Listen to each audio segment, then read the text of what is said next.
Bonjour tout le monde, j'espère que vous allez bien. Récemment, je parlais avec quelqu'un, avec un gars, puis il me disait comment est-ce que pour lui, la Bible n'était pas si important que ça pour connaître Dieu. Parce que ce qu'il disait, c'est que Dieu, lui, il le voit un peu dans la nature, il le voit dans les relations humaines, tout ça là. Donc pourquoi la Bible? Pourquoi même prendre le temps de lire la parole de Dieu? Pourquoi la Bible? C'est pas si important que ça dans le fond. La Bible, pour certaines personnes, est associée avec tous les mauvais chrétiens, tous les mauvais, les histoires d'oppression, des gens qui ont opprimé des gens et qui s'appelaient chrétiens, n'est-ce pas? Donc il disait, mais voyons, pourquoi est-ce que j'ai pas besoin de la Bible pour être une bonne personne, pour connaître Dieu, pour être en relation avec Dieu? Mais moi, ce que j'aimerais vous dire, c'est que je ne pense pas que c'est vrai du tout. En fait, moi, dans mon expérience personnelle, pour ce que ça vaut, évidemment, je sais que lorsque j'ai découvert la Bible, c'est lorsque j'ai commencé à lire la parole de Dieu, ça m'a transformé énormément. Lorsque je lisais en fait un article hier sur Facebook, un historien athée écrivait par rapport à... Il disait qu'en étudiant l'histoire des peuples anciens, des Grecs et des Romains dans l'Antiquité, il regardait comment est-ce que ces gens-là étaient vraiment cruels. Donc c'était des gens qui n'avaient pas la parole de Dieu, qui n'avaient pas la Bible. Et c'était des gens qui étaient vraiment cruels, qui tuaient leurs enfants, qui... pour s'amuser, ils allaient dans les arènes pour voir des gens s'entretuer. Donc, la question que le gars s'était posée, c'était OK, qu'est-ce qui a fait que ces civilisations est allées de ce genre de violence, de ce genre de cruauté? Pour regarder aussi les Spartans, par exemple, aussi, qu'est-ce que les Spartans faisaient avec leurs propres enfants, avec d'autres personnes. Puis le gars se demandait, mais comment ça se fait qu'on est allé de là, on est venu de si loin pour arriver à aujourd'hui où on regarde l'esclavage, on se dit, mais l'esclavage, c'est pas correct du tout. À l'époque, en fait, l'esclavage, c'était correct pour tout le monde. Tout le monde pensait que avoir des esclaves, c'était une bonne chose. On faisait n'importe quoi avec les esclaves.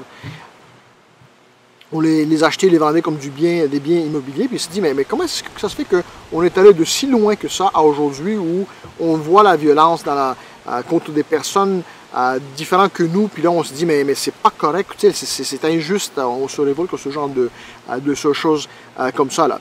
Puis je pense que une des réponses, donc d'après ce athée-là, c'était justement le christianisme. Regardez dans Luc chapitre 15, à partir du verset 1.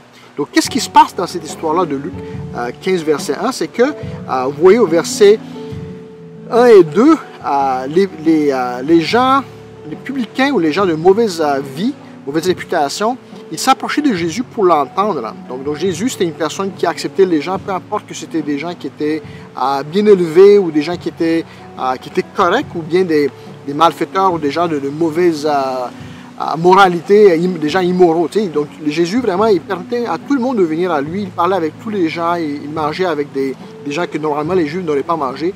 Donc il brisait un peu, si vous voulez, les normes de la société de cette époque-là, parce que Jésus, vraiment, il a vraiment toute une autre vision de Dieu, toute une autre relation de Dieu que les pharisiens de son époque. Donc lisez avec moi là, la suite. Donc les pharisiens, les scribes murmuraient, donc les gens religieux de l'époque, ils murmuraient, disaient, « Cet homme accueille des gens de mauvaise vie et mange avec eux. » Donc il dit, mais comment ça se fait que Jésus mange avec des gens qui sont les rejetés de la société, les gens qui sont vraiment sur les côtés de la société, les gens qui ne font pas n'écoutent pas les lois, qui ne font pas les bonnes choses dans le fond. Et Jésus répond en leur donnant plusieurs paraboles. Une première parabole qu'il leur donne, c'est, il dit, verset 4, « Lequel d'entre vous, s'il a 100 brebis et qu'il en perd une, ne laisse les 99 autres dans le désert pour aller à la recherche de celle qui est perdue jusqu'à ce qu'il la trouve. Et lorsqu'il la trouve, il la met avec joie sur ses épaules, et de retour à la maison, il appelle ses amis et ses voisins et leur dit, « Réjouissez-vous avec moi, car j'ai trouvé ma brebis qui était perdue. De même, je vous le dis, il y aura plus de joie dans le ciel pour un seul pécheur qui se répand que pour 99 justes qui n'ont pas besoin de repentance. Ou bien, quelle femme, si elle a 10 drachmes et qu'elle en perd une, n'allume une lampe de la balayer à la maison et ne cherche avec soin jusqu'à ce qu'elle la trouve. Lorsqu'elle l'a trouvée, elle appelle ses amis et ses voisines et dit, « Réjouissez-vous avec moi, car j'ai trouvé la drachme que j'avais perdue. De même, je vous le dis, il y a de la joie devant les anges de Dieu pour un seul pécheur qui se repent. » Donc, c'est quoi le point de Jésus dans tout ça? C'est que, vraiment, lorsque quelqu'un a fait des mauvaises choses, quelqu'un qui est vraiment pris dans le péché, quelqu'un qui est vraiment sous les marges de la société, qui est perdu, en fait, dans son idolâtrie, Dieu, il se réjouit de voir, il prend les chances pour aller vers ces gens-là dans l'espoir que ces gens-là viennent justement à devenir sages, de réaliser que vraiment la belle vie, c'est pas en gaspillant sa vie pour courir après des plaisirs futiles, mais la vraie joie, la vraie vie, la vie qui est pleine, vraiment, c'est en communion avec Dieu, en relation avec Dieu. Et c'est ce qu'il dit en fait à travers la parabole aussi du fils prodigue.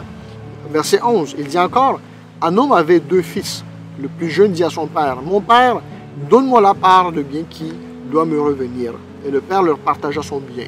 2 jours après, le plus jeune fils, ayant tout ramassé, partit pour un pays éloigné où il dissipa son bien en vivant dans la débauche. Donc, qu'est-ce qui se passe? C'est que le fils prodigue, il dit finalement, je veux rien savoir de toi, papa, je veux rien savoir d'être avec toi, avec mon frère. Tout ce qui m'intéresse, c'est mon propre plaisir, c'est avoir du fun maintenant, vraiment m'amuser avec mes amis, c'est tout ce qui m'intéresse. Toi, je m'en fous de toi. Donc, c'était pas juste une question de manque d'amour, d'égoïsme envers la famille.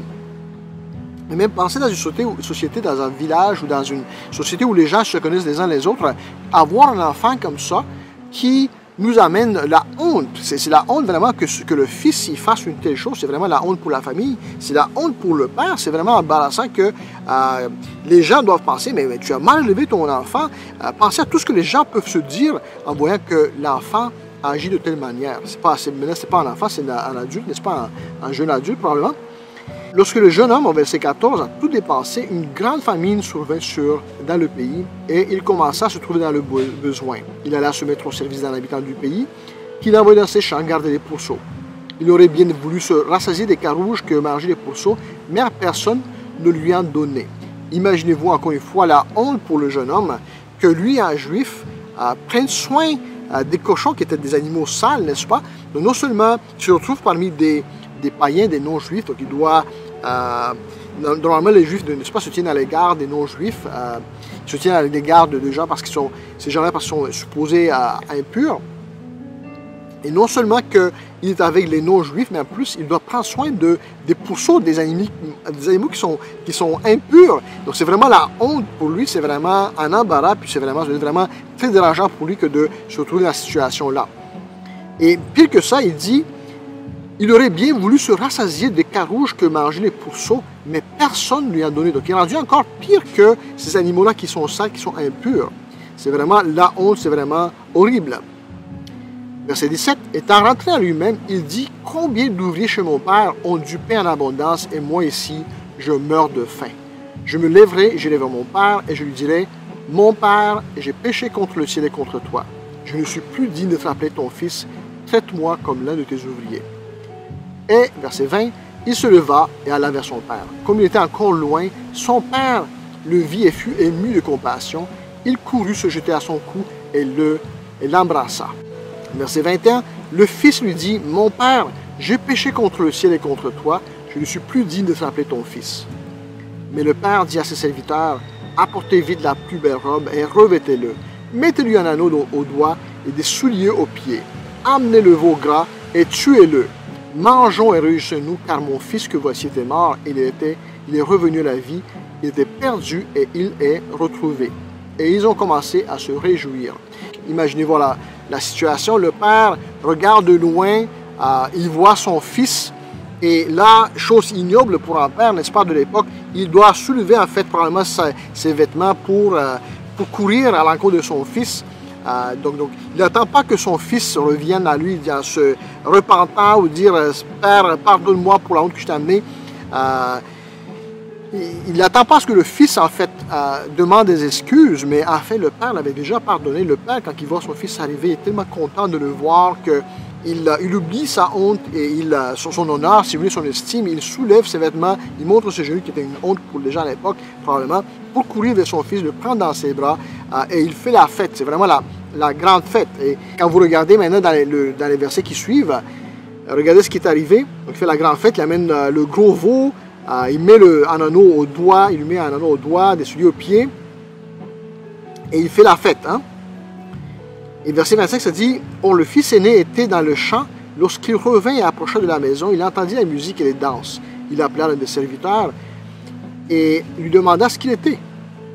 Ce serviteur lui dit, « Ton frère est de retour et ton père a tué le veau gras parce qu'il l'a retrouvé en bonne santé. » Il se mit en colère et ne voulut pas entrer. Son père sortit et le pria d'entrer.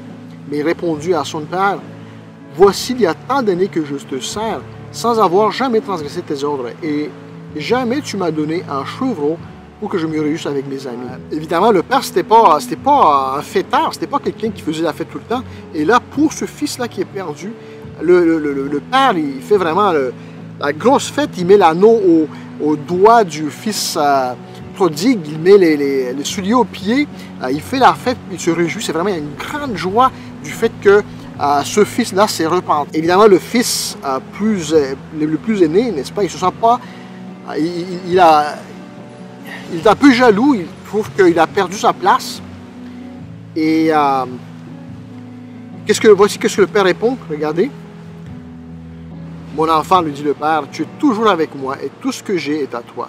Mais il fallait bien s'égayer et se réjouir parce que ton frère que voici était mort et qu'il est revenu à la vie, parce qu'il était perdu et qu'il est retrouvé. » Lorsque quelqu'un vient à Dieu, le cœur de Dieu est tellement grand, est tellement plein d'amour qu'il les attend les bras ouverts.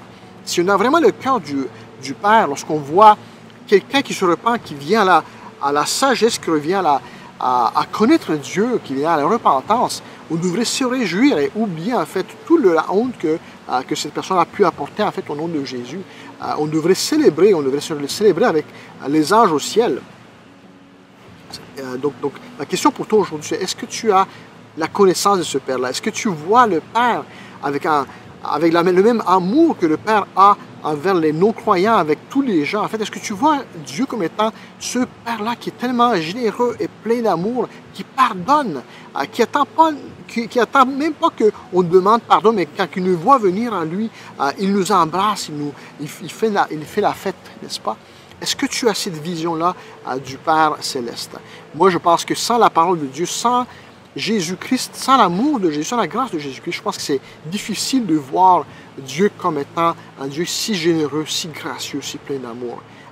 Donc ce dimanche, on va parler dans Éphésiens, on va regarder Éphésiens, on va regarder comment l'amour de Dieu est un amour qui est immense, grand, tellement merveilleux qu'on ne peut pas le voir à moins qu'on lise la parole de Dieu, à moins qu'on prie, qu'on demande au Seigneur, Seigneur, ouvre mes yeux, aide-moi à voir l'amour que toi tu as pour les gens, pour moi-même, mais aussi pour le monde en entier. Donc, est-ce que toi, tu connais cet amour-là du Père? Je t'encourage de venir, d'assister avec nous ce dimanche et de voir, de prier, de demander au Seigneur de découvrir, de te laisser découvrir cet amour-là de Dieu que Dieu a envers les pécheurs, envers tous les gens, envers des gens comme toi et moi. Et c'est un rendez-vous ce dimanche. C'est par ta grâce,